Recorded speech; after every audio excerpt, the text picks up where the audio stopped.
Hello my dear students, myself Vidya Shree. I am Business Studies lecturer in Alpha University College, Nagar. In the last video class, you learnt about the controlling process. Controlling is a systematic process. It involves some steps such as setting performance standards, measuring of actual performance, comparisons of actual performance with the standards, analyzing deviation and taking corrective action. So, these are some steps involved in the controlling process.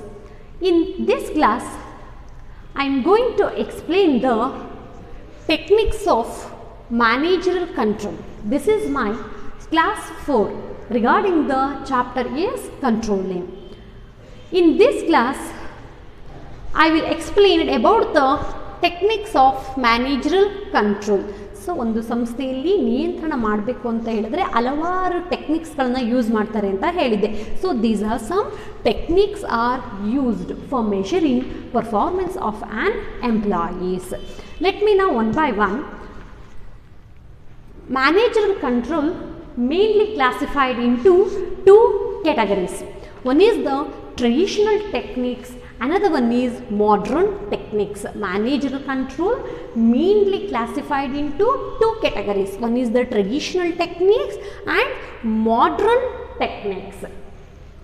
In the traditional techniques, again classified into four categories. One is the personal observation, statistical report, break-even analysis, budgetary control. The budgetary control again classified into 6 categories such as sales budget, production budget, material budget, cash budget, capital budget and research and development budget. In the apart from modern techniques, so the modern techniques mainly classified into 6 categories such as return on investment, ratio analysis, responsibility accounting, management audit, PERT and CPM. PERT ಅಂದರೆ ಏನು, ಇದು ತುಂಬ important. ಇವೆರಡು ಕೂಡ 1 ಮಾರ್ಕ್ಸ್ಗೆ ಕೇಳ್ತಾರೆ. Expand PERT ಅಥವಾ expand CPM ಅಂತೇಳಿ it's very very important. PERT ಅಂತ ಹೇಳಿದ್ರೆ program evaluation and review techniques. Program evaluation and review techniques. And CPM, critical path method. Critical path method. Last one, management information system.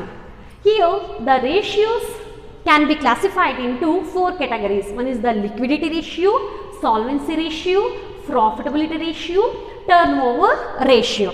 In the responsibility accounting, the centers are classified into 4, namely cost center, revenue center, profit center and investment center. So these are some modern techniques are used in measuring performance of an employees. So the modern techniques are practical oriented questions in this chapter. So ಈ chapter ಅಲ್ಲಿ ನಿಮಗೆ traditional techniques practical oriented questions ಗೆ ಬರಲ್ಲ. Modern techniques, state any 5 modern techniques used in the controlling process ಅಥವಾ controlling measuring controlling ಅಂತೇಳಿ ಕೇಳಬಹುದು. So ನೀವು main ಪಾಯಿಂಟ್ಸ್ಗಳನ್ನ ಬರೀಬೇಕಾಗುತ್ತೆ. ಸೊ ನೀವು ಸಬ್ ಪಾಯಿಂಟ್ಸ್ಗಳನ್ನ ಬರೆಯೋದಕ್ಕಾಗಲ್ಲ. You should write main points ಯಾವ್ಯಾವುದು: return on investment, ratio analysis, responsibility accounting, management audit, PERT and CPM, management information system. ಈ ಪಾಯಿಂಟ್ಸ್ಗಳನ್ನ ಬರೀಬೇಕಾಗುತ್ತೆ. ಸೊ ಇವುಗಳನ್ನ ಬರೆದ ಕನ್ಸಿಡರ್ಡ್ ಮಾಡಲ್ಲ. You should write main points in the modern techniques. So in this class I will be explain only the traditional techniques. What is the traditional techniques? ಸಾಂಪ್ರದಾಯಿಕ ತಂತ್ರಗಳು ಅಂತೇಳಿ ಕರೆಯುವಂಥದ್ದು. ಸೊ ಸಾಂಪ್ರದಾಯಿಕ ತಂತ್ರಗಳು ಅಂದರೆ ಏನು? Traditional techniques are those which have been used by the companies for a longer period of time and are still in use. So ಸಾಂಪ್ರದಾಯಿಕ ತಂತ್ರಗಳು ಅಂತ ಹೇಳಿದ್ರೆ ಪುರಾತನ ಕಾಲದಿಂದಲೂ ಕಂಪನಿಗಳು ಬಳಸುತ್ತಿರುವಂತಹ ತಂತ್ರಗಳೇ ಸಾಂಪ್ರದಾಯಿಕ ತಂತ್ರಗಳು. ಪುರಾತನ ಕಾಲದಿಂದಲೂ ಕಂಪನಿಗಳು ಬಳಸುವಂತಹ ತಂತ್ರಗಳಿಗೆ ನಾವು ಸಾಂಪ್ರದಾಯಿಕ ತಂತ್ರಗಳು ಅಂತೇಳಿ ಕರಿತೀವಿ. So traditional techniques are which have been used by the companies for a longer period of time, and still traditional techniques are used in the companies. Firstly, personal observation. ಏನು ಪರ್ಸನಲ್ ಅಬ್ಸರ್ವೇಷನ್ ಅಂತ ಹೇಳಿದ್ರೆ ವೈಯಕ್ತಿಕ ಅವಲೋಕನ ಅಂತೇಳಿ ಕರೆಯುವಂಥದ್ದು. So this is the most traditional techniques in the methods of control. The personal observation is the most traditional method of the controlling. It helps to a manager collect first-hand information about the performance of the employees. It is also creates psychological pressures on the employees to their performance, and it are being observedly personally on there job. So ಈ ಟೆಕ್ನಿಕ್ಸಲ್ಲಿ ಪ್ರತಿಯೊಬ್ಬ ವ್ಯಕ್ತಿಯ ಮೇಲೂ ಕೂಡ ಅಬ್ಸರ್ವೇಷನ್ನ ಮಾಡುವಂಥದ್ದು. So ಪ್ರತಿಯೊಬ್ಬ ವ್ಯಕ್ತಿಯು ವೈಯಕ್ತಿಕವಾಗಿ ಕೆಲಸವನ್ನು ನಿರ್ವಹಿಸುವಾಗ ಯಾವ ರೀತಿ ಆ ವ್ಯಕ್ತಿ ಕೆಲಸವನ್ನು ನಿರ್ವಹಿಸುತ್ತಾ ಇದ್ದಾನೆ ಅಂತೇಳಿ ಅಬ್ಸರ್ವ್ ಮಾಡೋದಕ್ಕೆ ಪರ್ಸನಲ್ ಅಬ್ಸರ್ವೇಷನ್ ಅಂತೇಳಿ ಕರೆಯುವಂಥದ್ದು. ಸೊ ಈ ರೀತಿ ಪರ್ಸನಲ್ ಆಗಿ ಅಬ್ಸರ್ವೇಷನ್ ಮಾಡೋದ್ರಿಂದ, ವೈಯಕ್ತಿಕವಾಗಿ ಅವರನ್ನು ಅವಲೋಕನ ಮಾಡೋದ್ರಿಂದ ಅವರಿಗೆ ಮಾನಸಿಕ ಒತ್ತಡ ಅನ್ನೋದು ಉಂಟಾಗುತ್ತೆ. It creates psychological pressures of the employees in there jobs. ಯಾವಾಗ ಪ್ರತಿಯೊಬ್ಬ ವ್ಯಕ್ತಿಯು ವೈಯಕ್ತಿಕವಾಗಿ ತನ್ನ ಕೆಲಸವನ್ನು ನಿರ್ವಹಿಸುವಾಗ ಅಬ್ಸರ್ವೇಷನ್ಸ್ಗೆ ಒಳಗಾಗುತ್ತಾನೋ ಆವಾಗ ಅವನಲ್ಲಿ ಸೈಕಲಾಜಿಕಲ್ ಪ್ರೆಷರ್ಸ್ ಅನ್ನೋದೇನಾಗುತ್ತೆ ಉಂಟಾಗುವಂಥದ್ದು. So in these techniques, each and every employees are observedly or personally observed on their job. So the personal observations have 3 drawbacks. So ಈ ಪರ್ಸನಲ್ ಅಬ್ಸರ್ವೇಷನ್ಸ್ಗೆ 3 ಡ್ರಾಬ್ಯಾಕ್ಸ್ಗಳಿದೆ. ಅದು ಯಾವ್ಯಾವುದು ಅಂತ ಹೇಳಿದ್ರೆ it is very time consuming process. So ನಿಮಗೆ ಗೊತ್ತಿರುತ್ತೆ ಪ್ರತಿಯೊಬ್ಬ ವ್ಯಕ್ತಿ ಯಾವ ರೀತಿ ಕೆಲಸವನ್ನು ನಿರ್ವಹಿಸ್ತಾ ಇದ್ದಾನೆ ಅಂತೇಳಿ ಅವಲೋಕನ ಮಾಡೋದಕ್ಕೆ it take more times. So the personal observations is A very time consuming process. Secondly, it creates psychological pressures of the employees. Next, third one, the personal observations cannot suitable for all type of the activities or jobs. So ಈ personal ಅಬ್ಸರ್ವೇಷನ್ನು ಒಂದು ಸಂಸ್ಥೆಯ ಎಲ್ಲ ಕಾರ್ಯಚಟುವಟಿಕೆಗಳಿಗೆ suitable ಆಗದೇ ಇರುವಂಥದ್ದು. So these are some drawbacks of the personal observation. So personal observation ಏನು ಹೇಳುತ್ತೆ? This is the most traditional method of controlling.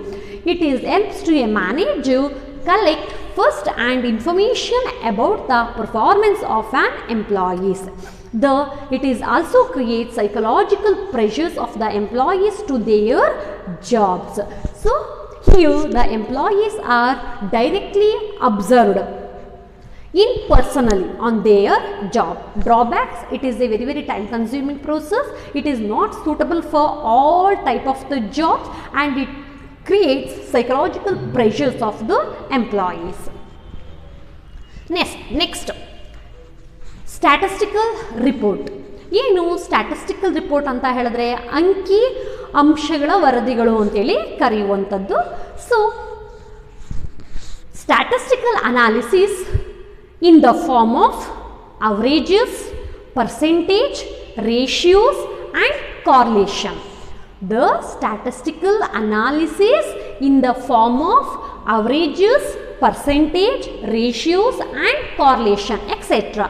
in the different areas provides useful information regarding performance of the employees in an organization. So ಒಂದು ವ್ಯವಹಾರ ಸಂಸ್ಥೆಯಲ್ಲಿ ಯಾವ ರೀತಿ ಕೆಲಸವನ್ನು ನಿರ್ವಹಿಸ್ತಾ ಇದ್ದಾರೆ ಅಂತ ಹೇಳಿ ಈ ಟೆಕ್ನಿಕ್ಸು ಅವರೇಜಲ್ಲಾಗಿರ್ಬೋದು, ಪರ್ಸೆಂಟೇಜಲ್ಲಿ ಆಗಿರ್ಬೋದು, ರೇಷಿಯೋಸಲ್ಲಿ ಆಗಿರ್ಬೋದು, ಅಥವಾ ಕಾರ್ರಿಲೇಷನ್ಸ್ಗಳಲ್ಲಿ ತಿಳಿಸುವಂಥದ್ದು. So such information when presented in the form of charts, graphs and tables.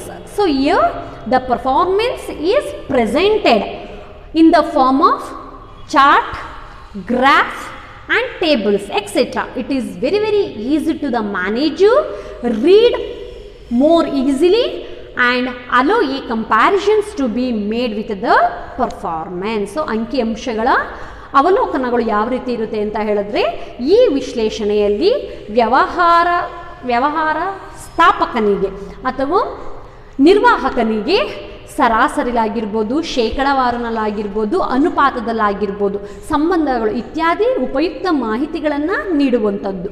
So ಈ ಮಾಹಿತಿಗಳು ನಕ್ಷೆಗಳಲ್ಲಾಗಿರ್ಬೋದು, ಅಥವಾ ರೇಖಾಚಿತ್ರಗಳಲ್ಲಾಗಿರ್ಬೋದು, ಅಥವಾ ಟೇಬಲ್ಸ್ಗಳಾದರೂ ಇರ್ಬೋದು. ಸೊ ಇತ್ಯಾದಿಗಳ ಮೂಲಕ ತೋರಿಸಿದಾಗ ಏನಾಗುತ್ತೆ, ವ್ಯವಸ್ಥಾಪಕನಿಗೆ ಸುಲಭವಾಗಿ ಅರ್ಥ ಆಗೋದಕ್ಕೆ ಮತ್ತು ಓದೋದಕ್ಕೆ ಈಸಿ ಆಗಿರುವಂಥದ್ದು. ಫಾರ್ ಎಕ್ಸಾಂಪಲ್, ನಿಮಗೆ ಎಕ್ಸ್ಪ್ಲೇನ್ ಮಾಡಿ ಹೇಳೋದಕ್ಕಿಂತ ಯಾವುದಾದ್ರೂ ಒಂದು ಚಾರ್ಟ್ ಬರೆದು ಅಥವಾ ಟೇಬಲ್ ಬರೆದು ಅಥವಾ ಗ್ರಾಫನ್ನು ಬರೆದು ನಿಮಗೆ ತೋರಿಸಿದ್ರೆ ಏನಾಗುತ್ತೆ, ನಿಮಗೆ ಈಸಿಯಾಗಿ ಓದೋದಕ್ಕೂ ಆಗುತ್ತೆ, ಅದೇ ರೀತಿ ನಿಮಗೆ ಈಸಿಯಾಗಿ ಅರ್ಥ ಮಾಡ್ಕೊಳ್ಳೋದಕ್ಕೂ ಸಾಧ್ಯ ಆಗುತ್ತೆ. ಸೊ ಅದೇ ರೀತಿ ಈ ಸ್ಟ್ಯಾಟಿಸ್ಟಿಕಲ್ ರಿಪೋರ್ಟಲ್ಲಿ ಮಾಹಿತಿಗಳು ನಕ್ಷೆಗಳ ಮುಖಾಂತರ ಇರ್ಬೋದು, ಅಥವಾ ರೇಖಾಚಿತ್ರಗಳ ಮುಖಾಂತರ ಆಗಿರ್ಬೋದು, ಅಥವಾ ಟೇಬಲ್ಸ್ಗಳ ಮುಖಾಂತರ ದೊರಕೋದ್ರಿಂದ ಮ್ಯಾನೇಜರ್ಸ್ಗೆ ಅವುಗಳನ್ನ ಓದೋದಕ್ಕೂ ಈಸಿ ಆಗುತ್ತೆ, ಅದನ್ನು ಅರ್ಥ ಮಾಡ್ಕೊಳ್ಳೋದಕ್ಕೂ ಈಸಿ ಆಗುತ್ತೆ. ಅದೇ ರೀತಿ ಪರ್ಫಾರ್ಮೆನ್ಸ್ನ ಕಂಪ್ಯಾರಿಸನ್ ಮಾಡೋದಕ್ಕೂ ಕೂಡ ತುಂಬ ಈಸಿ ಆಗುವಂಥದ್ದು. The statistical analysis in the form of averages, percentage,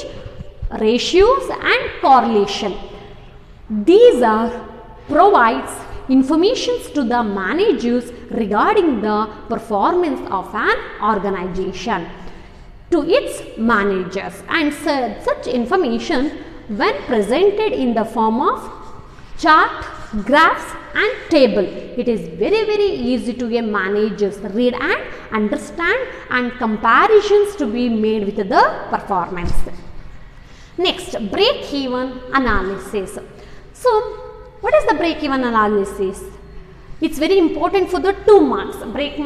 What is the meaning of break-even analysis ಅಂತ ಹೇಳಿ ಕೇಳ್ತಾರೆ.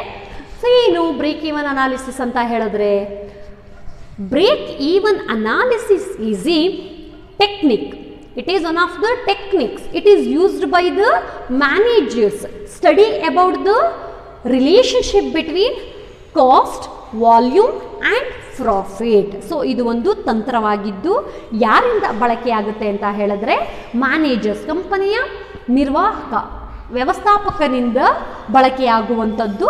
ಸೊ ಏನನ್ನ ಸ್ಟಡಿ ಮಾಡ್ತಾನೆ ಅಂತ ಹೇಳಿದ್ರೆ, what is the relationship between the cost, volume and profit. So ಇವುಗಳ ಮಧ್ಯೆ ಇರುವಂತಹ ಸಂಬಂಧಗಳನ್ನು ತಿಳಿಸೋದಕ್ಕೆ ಮ್ಯಾನೇಜರು ಈ ಬ್ರೇಕ್ ಇವನ್ ಅನಾಲಿಸಿಸನ್ನು ಮಾಡಬೇಕಾಗುತ್ತೆ. So break even analysis is a techniques. It is used by the managers to study about the relationship between cost, volume and profit. It is helps to a manager to know the profit or losses in different levels of the activities. So it is also helpful to a manager estimated profits in the organization. So break even analysis ಇಂದ ಏನು ಉಪಯೋಗ ಅಂತ ಹೇಳಿದ್ರೆ, ಒಂದು ವ್ಯವಹಾರ ಸಂಸ್ಥೆಯ ಲಾಭದ ಮಟ್ಟ ಏನಿದೆ ಅಂತೇಳಿ ಅಂದಾಜು ಮಾಡೋದಕ್ಕೆ ಸಹಾಯವನ್ನು ಮಾಡುವಂಥದ್ದು. So it is determine probable profit or losses in different levels of the activities. So ಇದರಲ್ಲೇ ಬರುವಂಥದ್ದು ಬ್ರೇಕ್ ಈವನ್ ಪಾಯಿಂಟ್. ಏನು ಬ್ರೇಕ್ ಈವನ್ ಪಾಯಿಂಟ್ ಅಂತ ಹೇಳಿದ್ರೆ,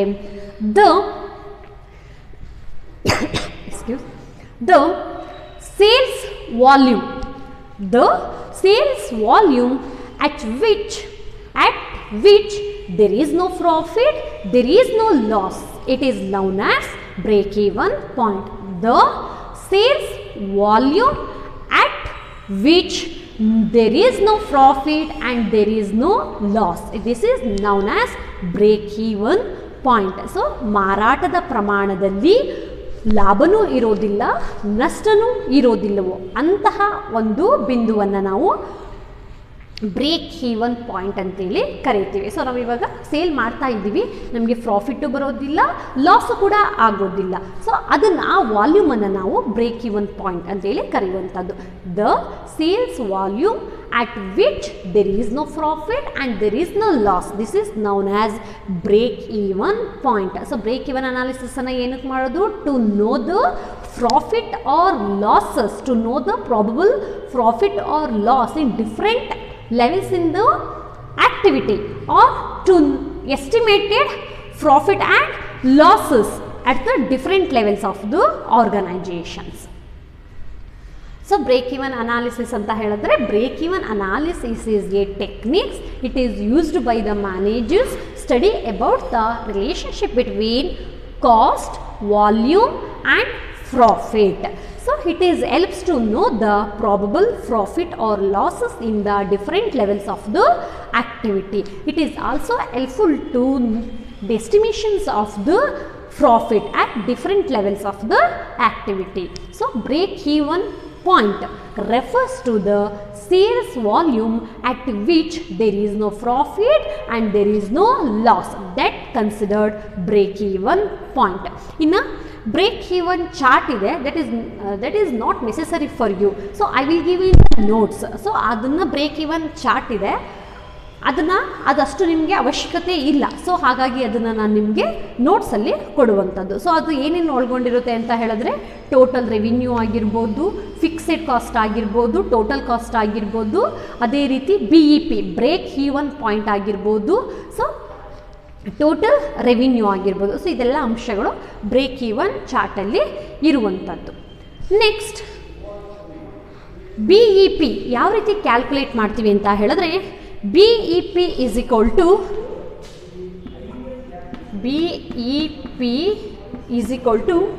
fixed cost divided by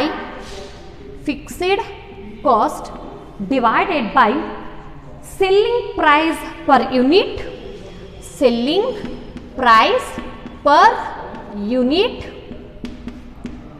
minus variable cost per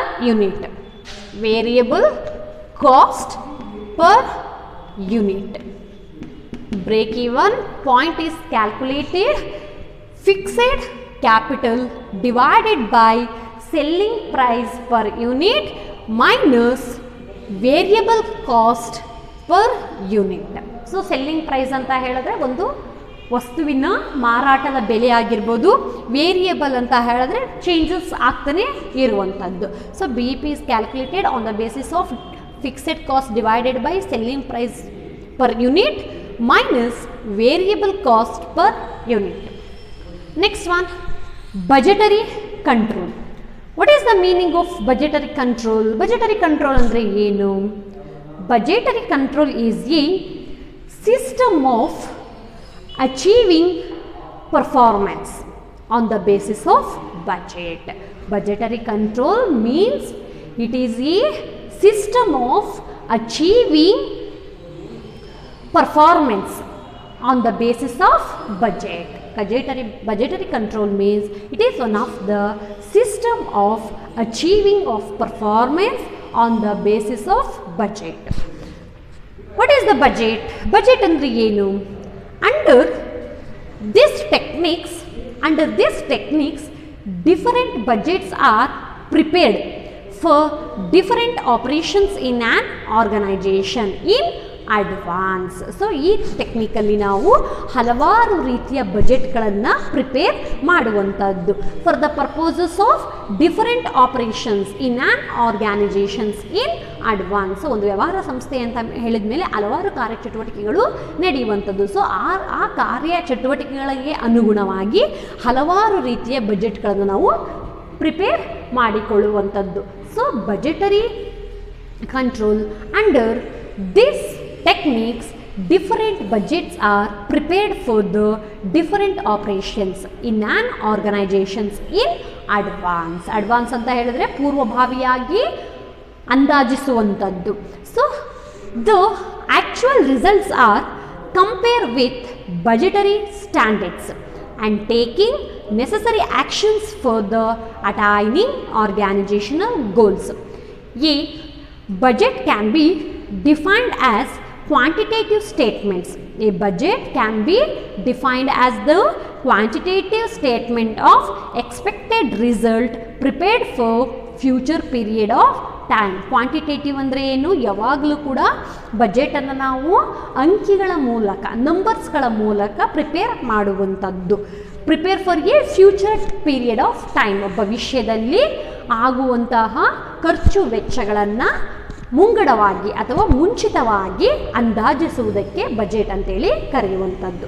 so budget can be defined as a quantitative statement, that is a quantitative statement of expected result prepared for a future period of time. So ಭವಿಷ್ಯದಲ್ಲಿ ಆಗುವಂತಹ ಖರ್ಚು ವೆಚ್ಚಗಳನ್ನು ಮುಂಗಡವಾಗಿ ಅಂದಾಜಿಸುವುದಕ್ಕೆ budget ಅಂತೇಳಿ ಕರೆಯುವಂಥದ್ದು. 10 types of the budgets.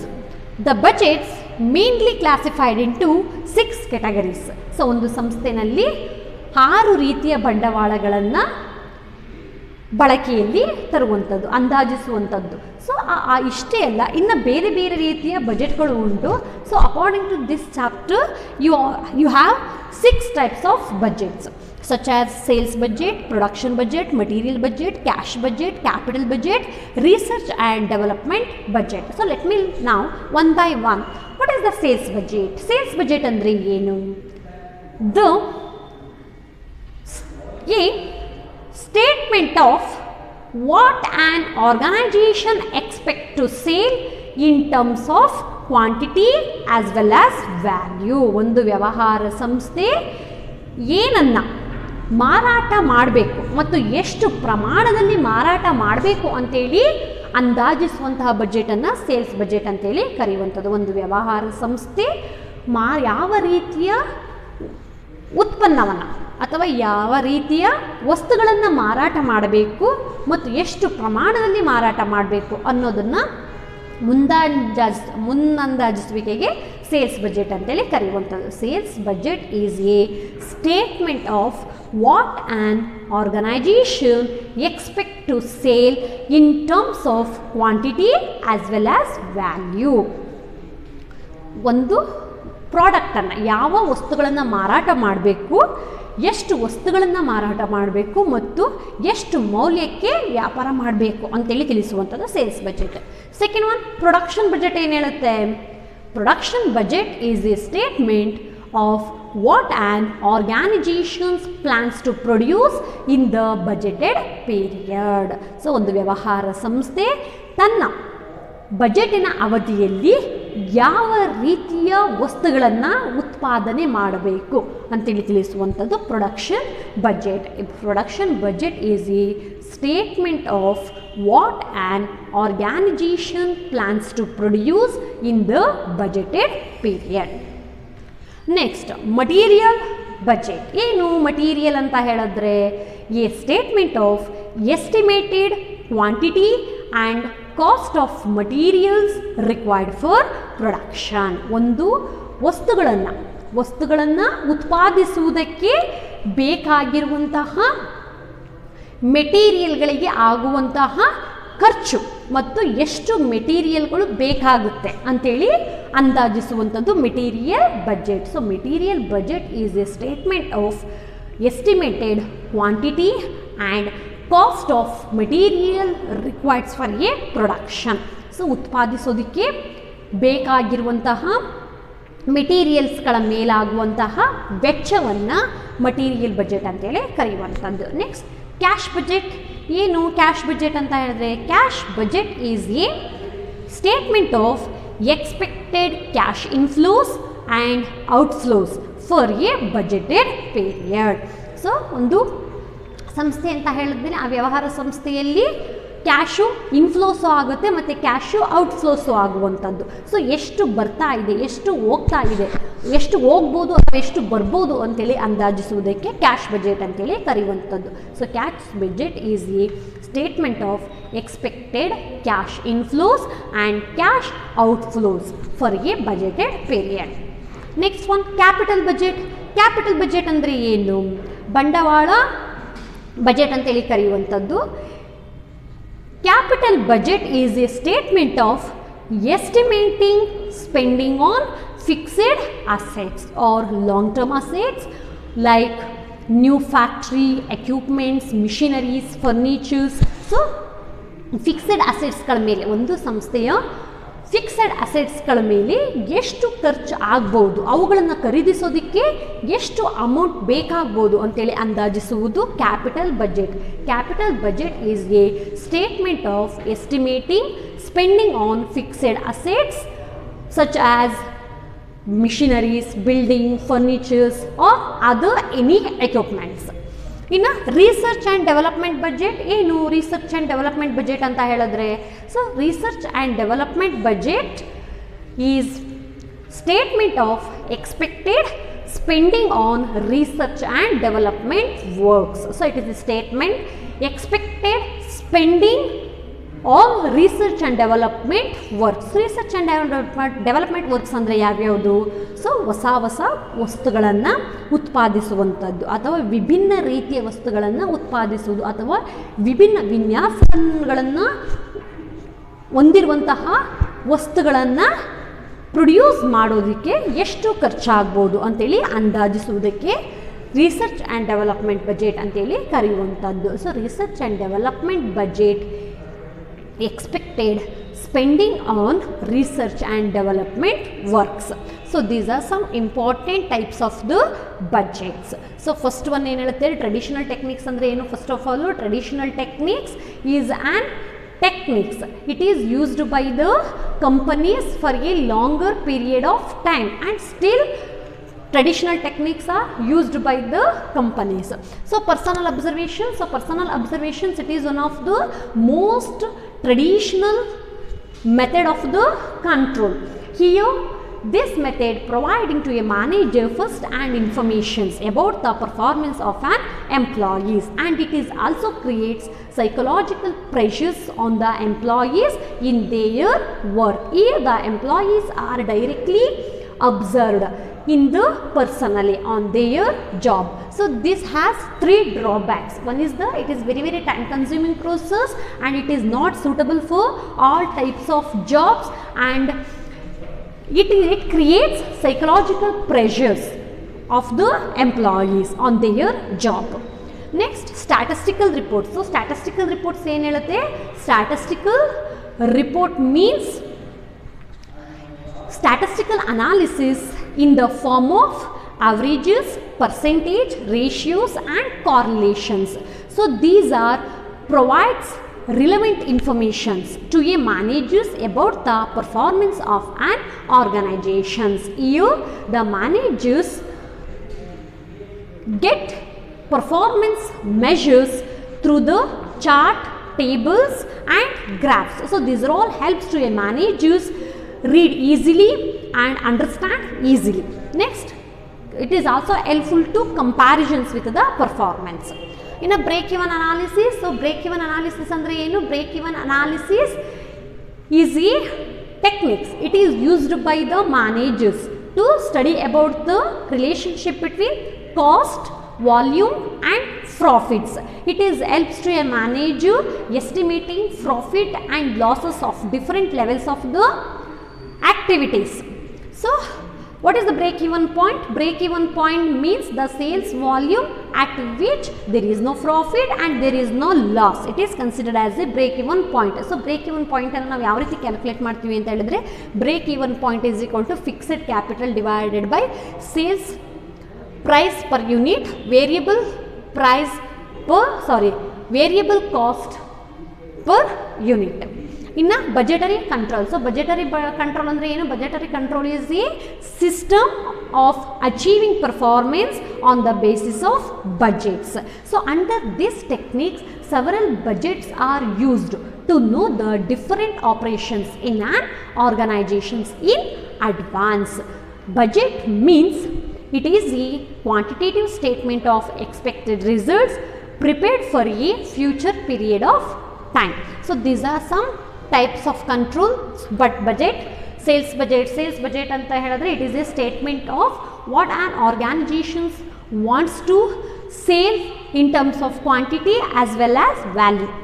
Production It is a statement what an organization plans to produce in the budgetary period. In a material, so the material budget is statement of estimated quantity and cost of materials required for a production. In a cash budgets refers to expected cash inflows and cash outflows for a budgeted period. In a capital budgets estimating spending on the fixed assets or long-term assets such as new factory purchasing ಆಗಿರ್ಬೋದು, ಎಕ್ವಿಪ್ಮೆಂಟ್ಸ್ಗಳಾಗಿರ್ಬೋದು, ಮಿಷಿನರೀಸ್ಗಳಾಗಿರ್ಬೋದು, ಫರ್ನಿಚರ್ಸ್ಗಳಾಗಿರ್ಬೋದು. So ಇವುಗಳ ಮೇಲೆ ಎಷ್ಟು ಖರ್ಚಾಗ್ಬೋದು ಅಂತೇಳಿ ಅಂದಾಜಿಸುವಂಥದ್ದು capital budgets. Research and development budgets, it is expected spending on research and development plans. So research and development ಅಂತ ಹೇಳಿದ್ರೆ ಯಾವ ರೀತಿಯ ವಿಭಿನ್ನ ವಿನ್ಯಾಸಗಳನ್ನು ಒಳಗೊಂಡಿರುವಂತಹ ಇನೋವೇಷನ್ ಪ್ರಾಡಕ್ಟ್ಸ್ಗಳಿಗೆ ಎಷ್ಟು ಖರ್ಚಾಗ್ಬೋದು ಅಂತೇಳಿ ಅಂದಾಜು ಮಾಡುವಂಥದ್ದು research and development budget. The next advantages of budgeting. Some of the points summarize what are the benefits of the budgeting. Namely, first one, budgeting focuses on specific and time bound target. Second one, budgeting helps in attaining goals of the organization. Budgeting is a source of motivations of the employees. Budgeting helps to enables employees better performance. Budgeting helps to optimum utilizations of resources, allocating resources according to the requirements in different departments, and budgeting is also used for achieving coordinations among different departments in an organization. So these are some points summarize the important advantages of the budgeting. ಯಾವ್ಯಾವುದು? Firstly budgeting focuses on specific and time bound targets. Second one, budgeting helps in attainment goals of the organization. Budgeting is a source, it is helps to a motivations of the employees. Budgeting helps to a increase performance of an employees. Budgeting helps to optimum utilizations of the resources according to the requirements of the different departments. Last one, budget is also used for achieving coordinations among different departments in an organizations. So in this class you learnt about the traditional techniques and advantages of the budgeting. In the next class I will be explaining about the modern techniques. It is the practical oriented questions in your examinations for a 5 marks. Thank you.